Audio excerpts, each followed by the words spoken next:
अगर हम लोग पोषक तत्वों को ध्यान में रख कर के भोजन करें तो बीमारी होने का जो संभावना है वह बहुत कम हो जाता है।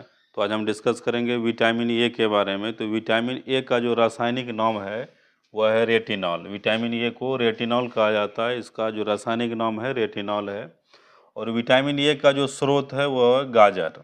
गाजर में सबसे ज़्यादा विटामिन ए पाया जाता है। गाजर हो गया, पका हुआ फल हो गया, पका हुआ फल में जैसे आम है, पपीता है, उसके बाद हरी पत्तेदार सब्जियां, पनीर, दूध, मांस, मछली, अंडा, फिर उसके बाद सुनहरा चावल यानी कि गोल्डन राइस, इसमें विटामिन ए की मात्रा पाई जाती है, इसमें विटामिन ए पाया जाता है।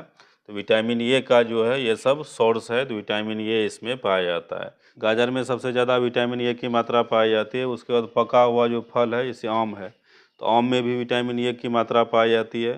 फिर पका पपीता में भी विटामिन ए पाया जाता है। हरी पत्तेदार साग सब्जी, इसमें भी विटामिन ए की मात्रा पाई जाती है। पनीर में भी विटामिन ए की मात्रा पाई जाती है। दूध में भी विटामिन ए की मात्रा पाई जाती है।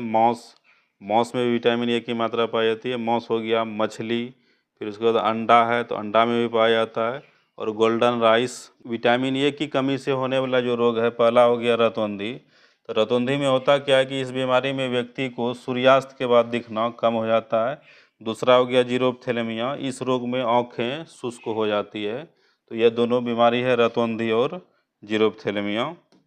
रतौंधी में होता क्या है कि उसको शाम को दिखना बंद हो जाता है। जिस व्यक्ति का आँख स्वस्थ होता है शाम के समय में उसको जितना दिखना चाहिए उसको दिखता है, लेकिन जिसको रतौंधी होता है वह शाम के समय बढ़िया से नहीं देख पाता है, उसको दिखना बंद हो जाता है।